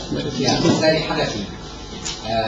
Neve, I mean, I have a hypothesis. I don't know if it helped you in your paper. I mean, first of all, to understand what's happening in the field of the human rights, I mean, and the emergence of local NGOs and international organizations and work in different fields. I mean, we should, think about the impact or the implication in the elite formation in the society. First, I would say, why, for instance, I talk about the emergence of globalized elite from the human rights activists, NGOs, development agents, and so on. This, why I call it globalized elite. It means they have access to the global, but they can't contribute in the decision making in the global. And from the global, they get some legitimacy inside of the society. of the local society. This is, for instance, what happened in Palestine in general. I mean, let's characterize to say, for instance, Mustafa Barghouti is known because he was in a conference in Beijing, and then it was the CNN, filmed him there, so and it became known in Palestinian society. It's not Mustafa Barghouti, but X or Y or Z. In its so in fact there is I would say until now the human rights discourse is not embedded in the local discourse in general. It's not only about media, but I would say in the local society in general, the school and etc. So the mechanism, how it functions, the human rights organization. On general, I think, of course, there is other models, but in general, what's happened? The local NGOs make a press release, and usually in English. It's not a local language. And then this will, reported to the Amnesty International, for instance. Amnesty International lobby that to London government. London government go to the local government, and then it will be changed. This is exactly what's happened in Jordan, for instance, about the honorary crime. The local organization wasn't be able to influence the Jordanian government, so they go to the international organization and then to the Arab. So we have a cycle of dependency which belong to the international relation cycles. Sorry, I will finish here. So it's a cycle where the local society still is marginal. Anyone else? Yeah. Hi, I'm Alex. This is Women in Black and the Coalition for Peace. We actually tried with 3 buses of women to get to Muscat to meet Palestinian women. We were stopped on the way and told this is a closed military zone for left-wing people only. So maybe if we had, as women come dressed in religious clothing, we might have gotten through to meeting the women. My question is that we try all the time to do action or to help or to contribute to social action and change with Palestinians in general. But often there are things that stop us, and the Israeli government constantly puts up more and more walls to create a divide and conquer policy.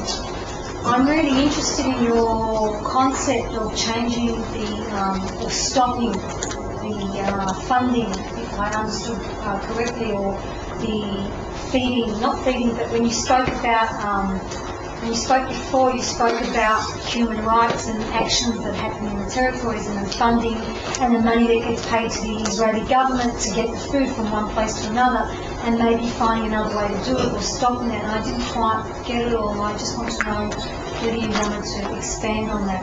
I'm not sure whether that was clear. So it's Randa.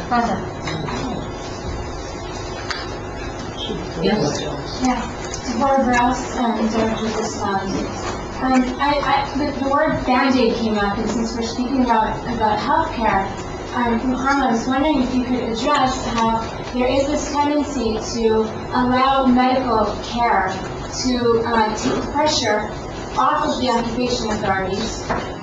It's going to make it easier for people living under occupation to receive the necessary health care. On the other hand, the Palestinian communities that are receiving the health care may have less of an impetus to use that despair to mobilize to effect change.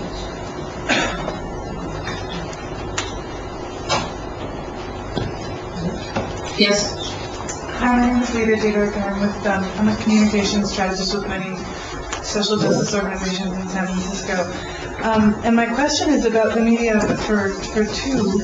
I'm sorry, I don't remember your name, the founder of Physician for Human Rights. You had mentioned something describing the situation with the ambulance that came in, and the media didn't cover it at all, and talking about how the media in some ways is in collaboration. And then Neve, you had talked also about the human rights lingo sort of not actually appearing in the Israeli media at all. Now, from my perspective, coming from the United States, I read Haaretz, and I'm reading it in English, so maybe it's a completely different paper, but it seems radically left-wing. to me. And so then my question becomes, what is the Israeli public not wanting to hear, and where is the power to actually make the change? And then we can continue to do all of this work, but at a certain point, if the people that can actually affect the change in a democratic society are not able to hear the information, are not willing, or then where do we go? Because from what I see, the information is often reported. Maybe I'm completely missing something, but I've been here now for 3 months, and I've been absolutely amazed, because in my country these things often are not reported at all. So, thank you.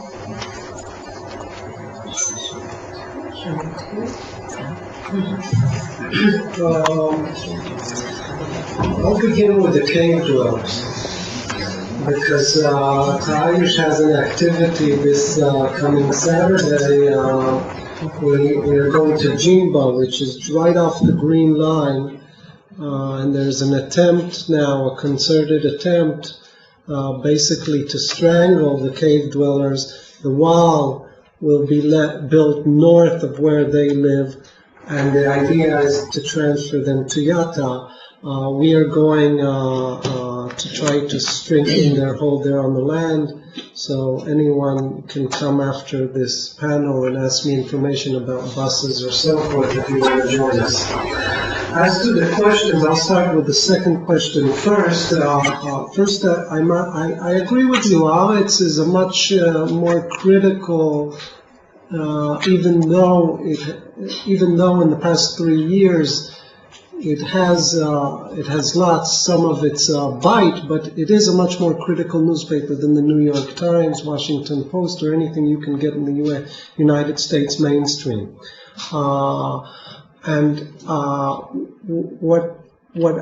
It does report quite a lot about violations. You do get the information in Haaretz, which is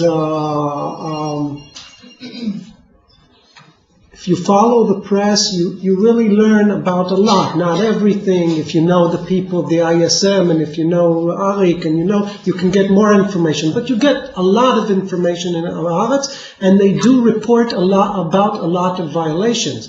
The question is, how do they talk about these violations? And what we found, and that's why we did this in our study, we first codify anything that constitutes a violation, and then look whether it is discussed as a violation.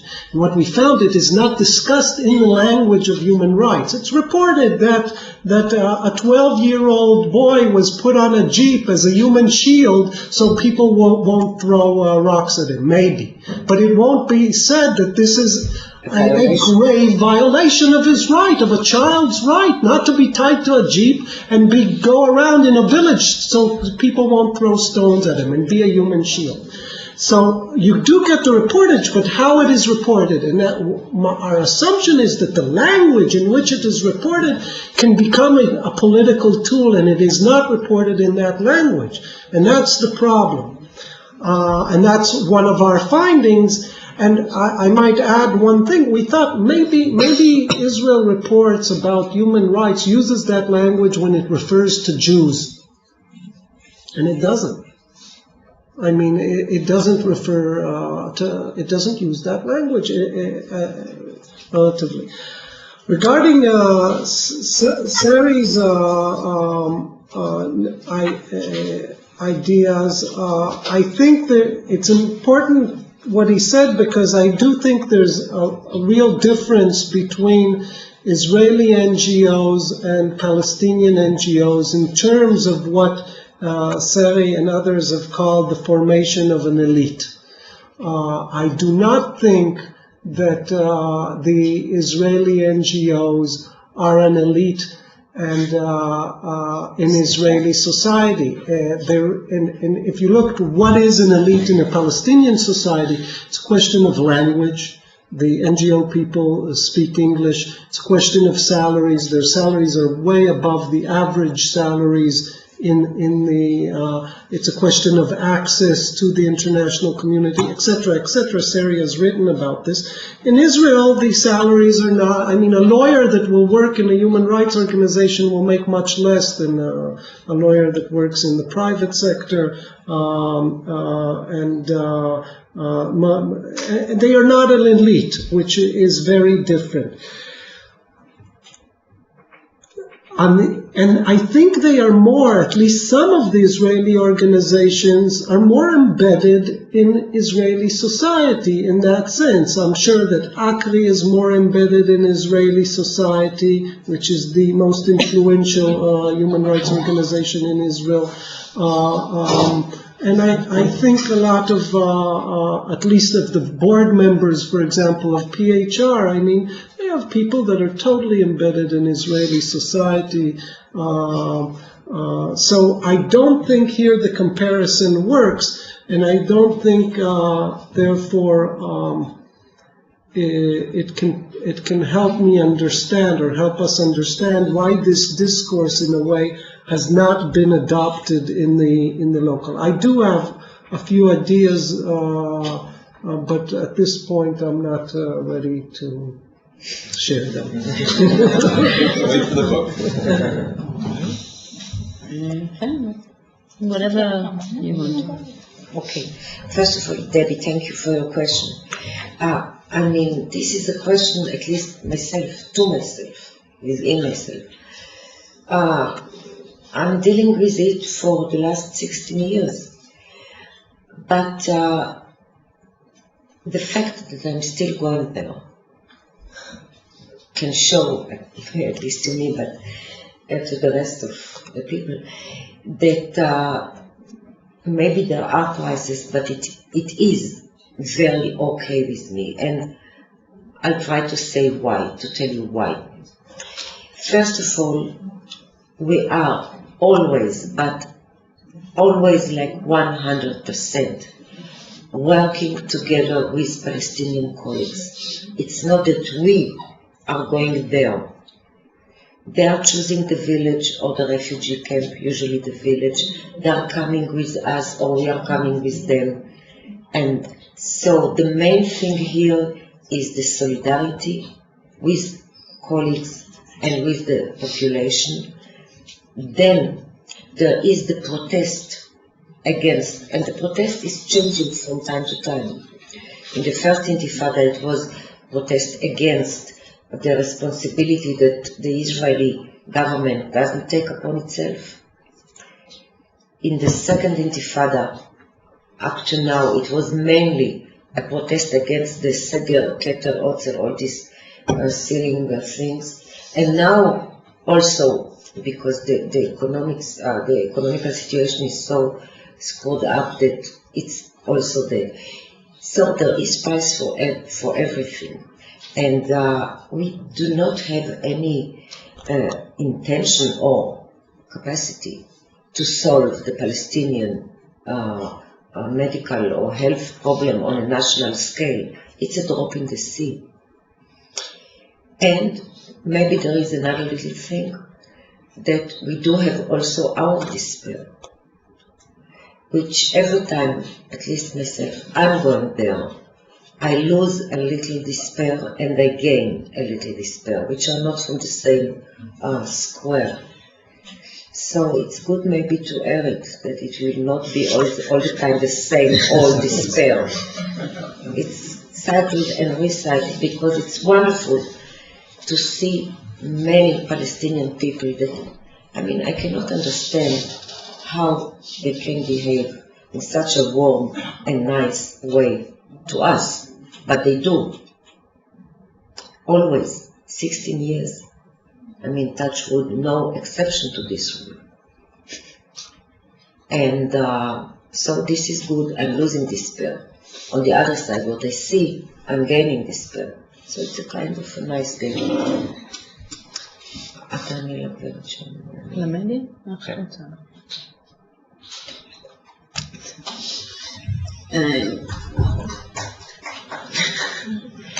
Just we'll answer the media question that was raised also to us. I think that it is not if the media reports on us, but how it does. And with Physicians for Humanitarian, for Human Rights, it's Freud would do a feast.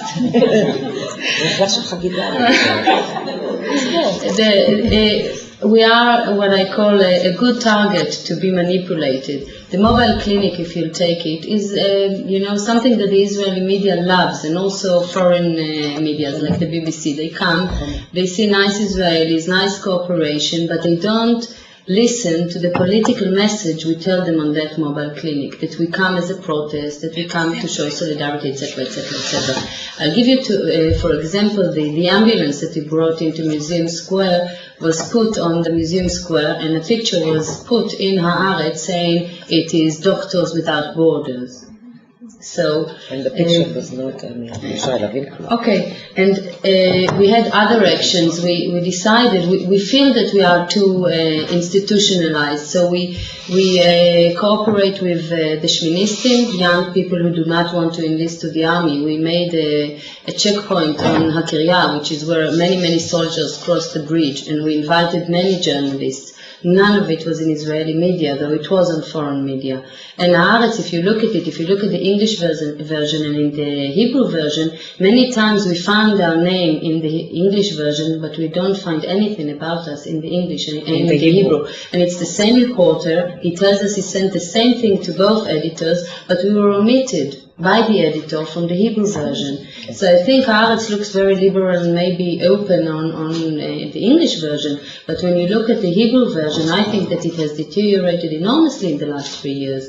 So yes, the media is part of the Israeli society, and the Israeli society doesn't want to listen now.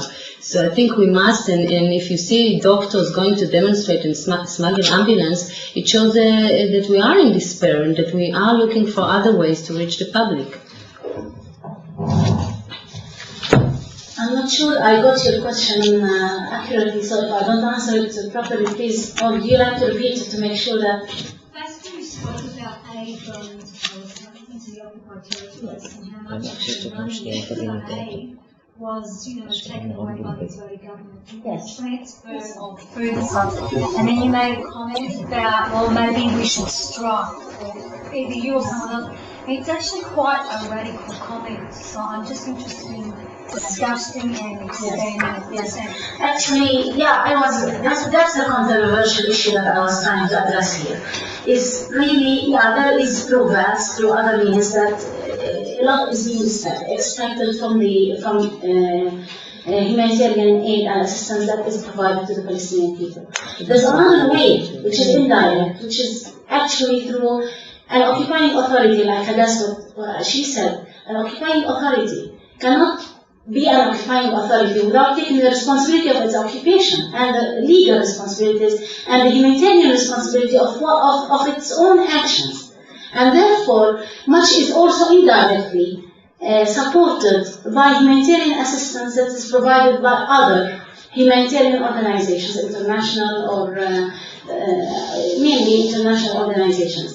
So the question is really, that has been coming to my mind, maybe we should stop humanitarian, say finish, enough is enough. This word is also being repeated a lot here. Maybe enough is enough, but the dilemma is that I am as an elite cannot say that when the people are suffering from malnutrition, lack of food, lack of basic needs. So that is the issue. Where can we say that for a strategy of pressuring governments to take the legal obligations, we can say stop for any kind of humanitarian assistance to the people. And this is not only my dilemma, it's the dilemma of many even donor countries that have been addressing through their meetings and discussions. Are we subsidizing, alleviating or lengthening the continuing of Israeli occupation? Are we opening a tap to the Israeli occupation and that we should stop that? But unless there is the political will, which is lacking, it's not the legal mechanism that is not available, the legal mechanism is there. I think if we want to utilize it, we can, but the political will is lacking on part of the international community. We have seen that in their position with regard to human rights issues that are not controversial. What's wrong in bringing a case before the International Court of Justice, which is a respectable body, to look into the legality of the war or the illegality of the war? It's a legal matter that has been turned into a political language when there was no need for that to be brought, and all what is being there is not an enforceable mechanism. It is not more than a legal opinion with regard to the practice, whether it is legal according to international law or not. We have seen that coming also in even in more than one occasion, where issues are clear-cut. You think that these are clear-cut, but the international community has no political will and no interest in resolving that problem. Although, in my opinion, the problem has been part of the position of the governments of the world and the United Nations.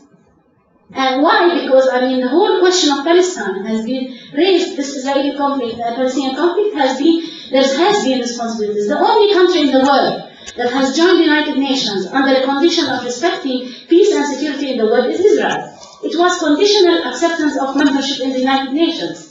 So that responsibility entails other responsibilities of respecting this international community, which human rights discourse is always undermined for the sake of politics.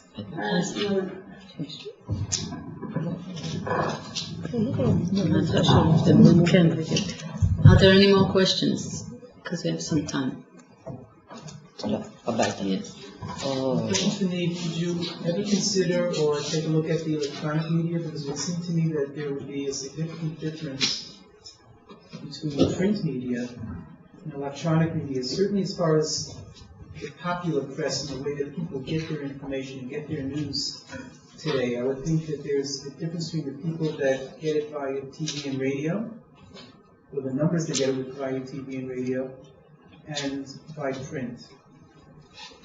Or do you think there's a difference? You mean electronic, you mean radio and television? I don't think there is a difference, but we haven't looked at it. It's really financial because it's so much more expensive to look at the electronic media. But it's very interesting because when I started the project, I come from human rights. I was sure there's a human rights discourse in Israel. And I talked to people in the university and they said, we got $80,000 to do this thing.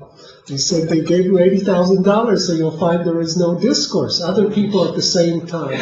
So if you're in certain circles and speak with certain people, you hear the language. But if you're just a regular person on the street, it doesn't exist. And it's very,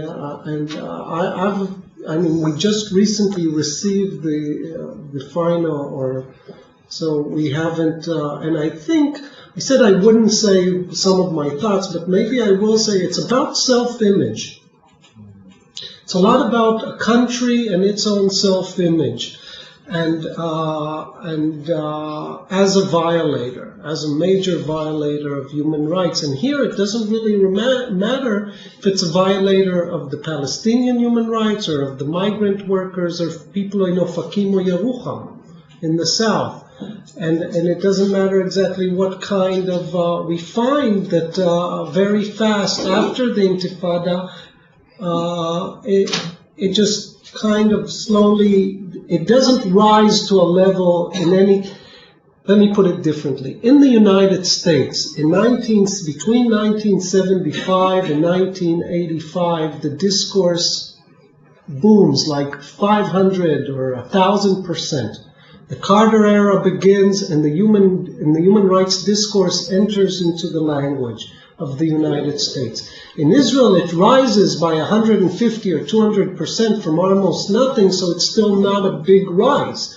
And then it just maintains the same thing. It doesn't continue to rise.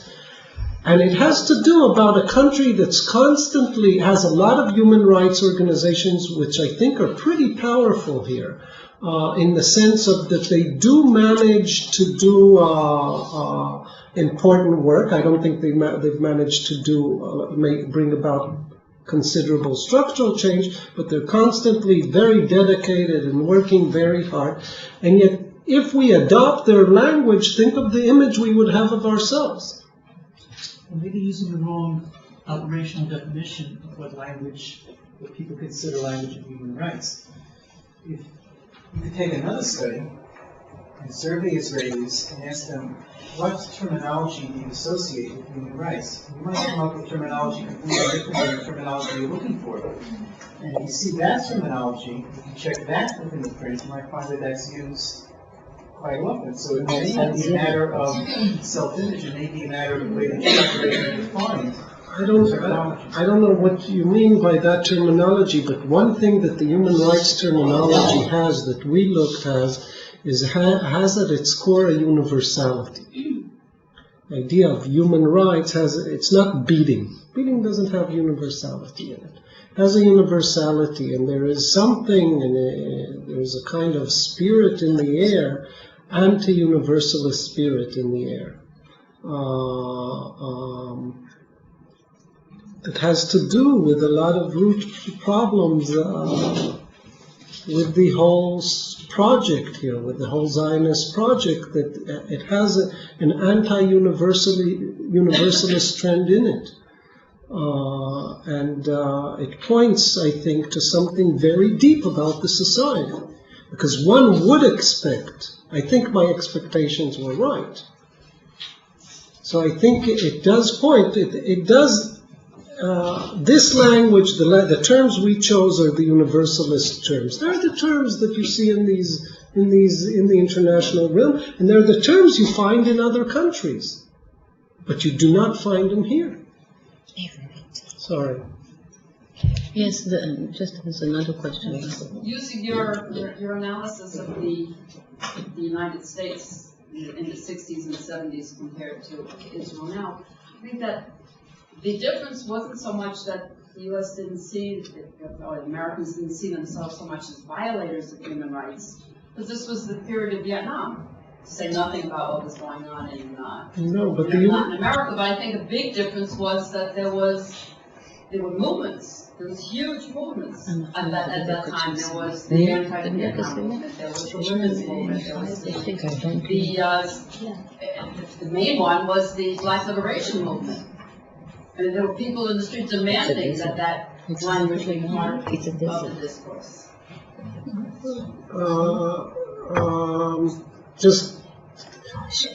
I think you're pointing to something very important, and that's when I asked Mikado in the panel before, I don't know if you were here, you didn't have time in there, to relate a bit to the problem of the NGOization of society, which is a problem I think that here, I think the Palestinians and the Israelis are experiencing a similar problem.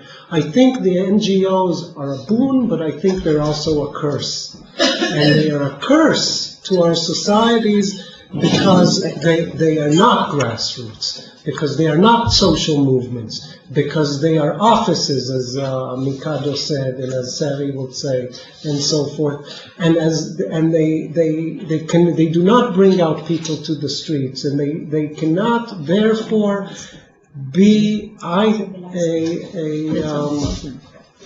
a real.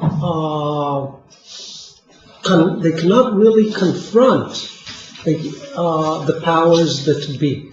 They can be providers to a social movement. And therefore, I think what Arik was saying about the need to cooperate between human rights groups and between, the soldier that said it's a bunch of lefties here is right.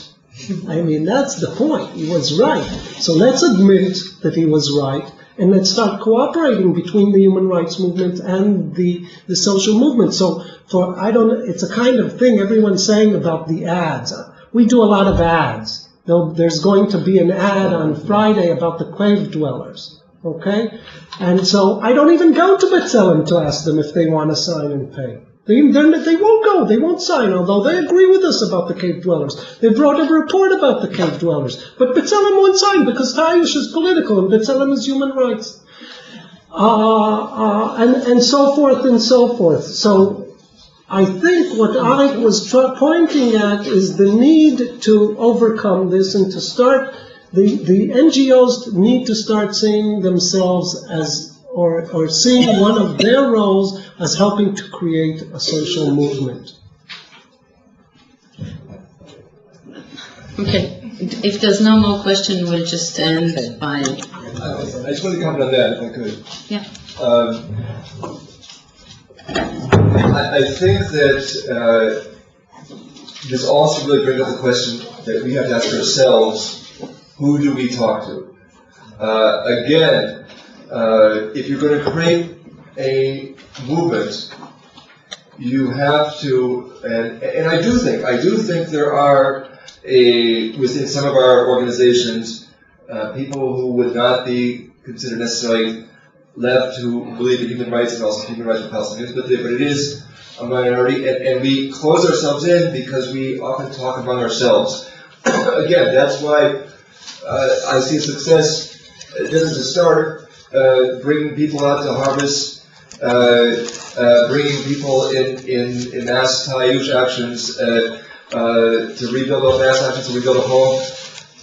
That's starting to bring larger numbers of people. I'm talking at least between Israelis and Palestinians, but still within a relatively small Israeli group. One of my fantasies,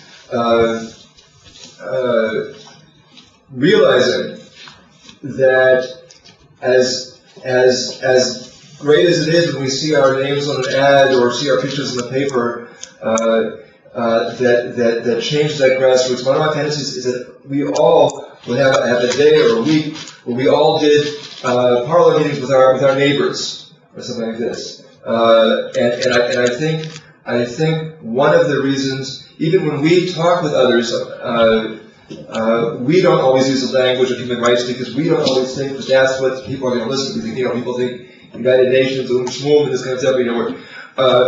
There are many human rights lawyers who don't bring international law when they go to the court. There's been an improvement in the last year I've seen. Because they say, we know that the Israeli courts don't care about international law, so why even bother bringing it up? It'll just make them angry at us. Again, I've seen over the last year perhaps a little bit more in the High Court at least discussion bringing in issues of international law. But if we want to see it in the media, we're also going to have to use it in our discourse, in our legal discourse, in our on-the-street discourse. Sociologically, undoubtedly, the media is the gatekeepers in sociological terms. But we also have some influence, in my opinion, at least. Okay, well, we'll finish early, so we'll start the next panel earlier at 6 o'clock we'll meet.